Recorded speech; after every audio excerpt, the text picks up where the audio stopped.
No decorrer da história humana, há relatos de famílias que parecem carregar um fardo pesado, onde geração após geração enfrentam desafios semelhantes.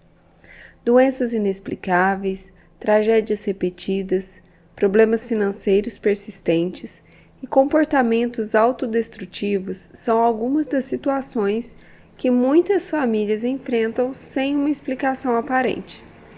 Essas situações podem ser interpretadas por muitos como fruto de uma maldição hereditária, uma sombra espiritual que paira sobre uma linhagem familiar, trazendo consigo o peso das ações do passado. Mas o que é exatamente uma maldição que atinge uma família? De onde ela vem? E mais importante, é possível quebrar esse ciclo? A tradição cristã e o ensino da Igreja Católica nos oferece uma visão profunda sobre o assunto. A ideia de que os pecados dos antepassados podem de alguma forma impactar as gerações futuras não é nova. No Antigo Testamento, por exemplo, vemos passagens que sugerem que as iniquidades dos pais podem afetar os filhos, até a terceira e quarta geração. No entanto, com o advento de Cristo, surge também a esperança de redenção e libertação. Para entendermos melhor esse tema complexo e ao mesmo tempo fascinante, vamos ouvir as palavras de um sacerdote experiente no ministério do exorcismo e cura espiritual, o padre Duarte Souza Lara. Ele traz luz sobre como essas maldições podem surgir, seus efeitos devastadores e, sobretudo, como podemos buscar a libertação através da fé em Jesus Cristo. Tem muita gente que crê que a sua família é vítima de uma maldição ou de outra bruxaria, de um malefício. Então, a primeira coisa é fazer o diagnóstico se realmente a sua família é vítima de maldição. E eu noto que, em geral, as pessoas têm uma tendência de ver maldição onde não existe maldição. Em geral, as pessoas atribuem ao demônio uma culpa que ele não tem. Exageram. Exemplos. Tem famílias, por exemplo, que uma coisa muito natural, que tem uma explicação natural, é, por exemplo, os hábitos, as virtudes. Nós aprendemos por exemplo, na minha família, a minha mãe nos ensinou a não dizer mentiras. Eu e os meus irmãos não dizemos mentiras, porque fomos habituados desde pequeno. Então, graças a Deus, ganhamos esses bons hábitos desde pequeno. Mas o mesmo vale para os maus hábitos. Então, tem famílias em que todo mundo grita, ou todo mundo bebe, ou todo mundo diz coisas sem pensar, né? Então, são vícios que passam de geração em geração. E o demônio é o culpado? O demônio alimenta tudo isso. Mas não é que há uma maldição extraordinária, especial. Há o combate que todos os homens têm contra a tentação e contra os vícios, contra os maus hábitos. Os maus hábitos e os bons hábitos têm uma explicação muito social. Nós somos filhos do mundo em que vivemos, da família, do ambiente, da cidade, do país, do mundo. Isso teve um grande peso na nossa maneira de ser. Então, e uma maldição diabólica, como se manifesta?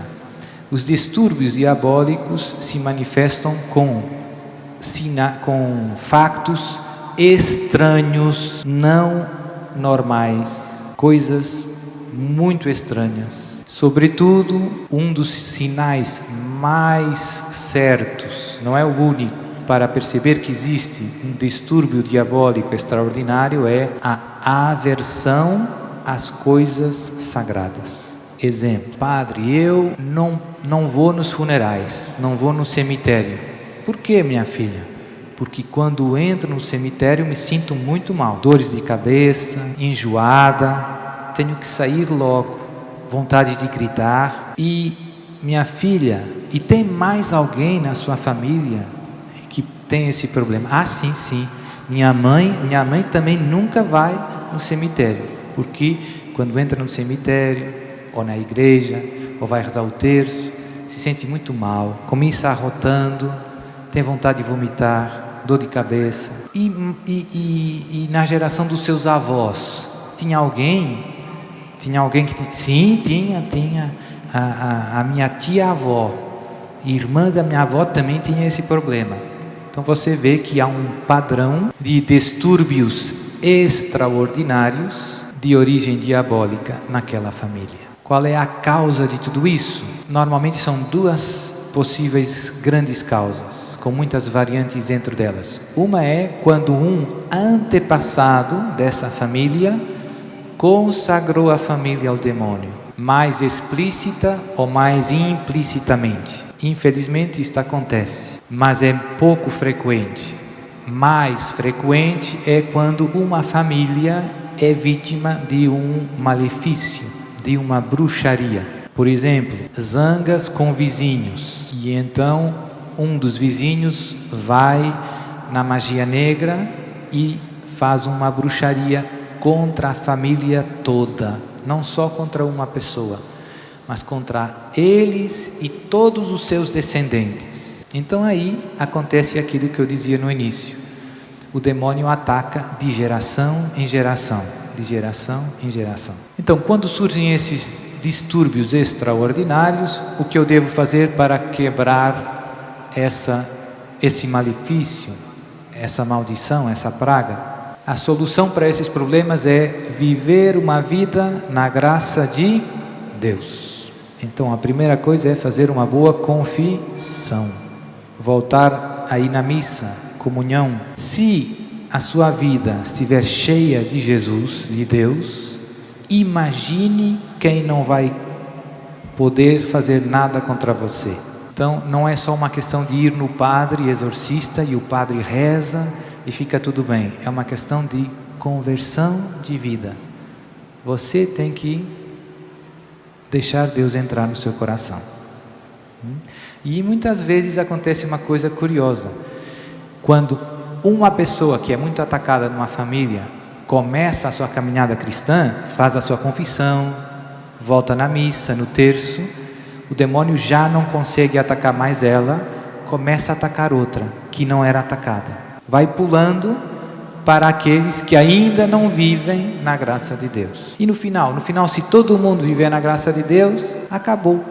Não tem mais brecha. Nos casos graves, além da nossa conversão, dos sacramentos, também ajuda muito os exorcismos. Os exorcismos aceleram a libertação. São meios extraordinários para problemas extraordinários. Como vimos, as maldições que atingem uma família não são meros mitos ou superstições, mas realidades espirituais que podem ter raízes profundas em pecados, práticas ocultas ou alianças feitas no passado. Contudo, o poder do mal nunca é maior que o poder de Deus. Através da oração, da confissão e da busca sincera por libertação, podemos romper essas correntes que amarram gerações e trazer uma nova luz para as nossas famílias. É essencial que cada membro de uma família busque a sua própria conversão, afastando-se de práticas que possam abrir portas para o mal. Mas além disso, é importante também que a família como um todo se une em oração, pedindo a Deus a graça da cura e da libertação. Se você percebe que sua família está sob o peso de uma maldição, não desanime. Há esperança e cura em Cristo. Busque ajuda espiritual, procure um sacerdote experiente e coloque sua confiança em Deus, que é misericordioso e sempre pronto para nos libertar. Por fim, lembremos que, independentemente do que nossos antepassados possam ter feito, cada um de nós tem a responsabilidade e o poder de escolher o caminho que deseja seguir. Podemos ser instrumentos de bênção e não de maldição. Podemos transmitir vida e não morte para as gerações futuras. E, acima de tudo, podemos confiar nas promessas de Jesus. Eu vim para que todos tenham vida, e vida em abundância. Se você gostou desse vídeo, compartilhe com alguém que você acredita que está precisando dessa dica. Não se esqueça de curtir o vídeo, se inscrever no canal e ativar o sininho de notificações para não perder os novos conteúdos. Te vejo no próximo vídeo. Até logo!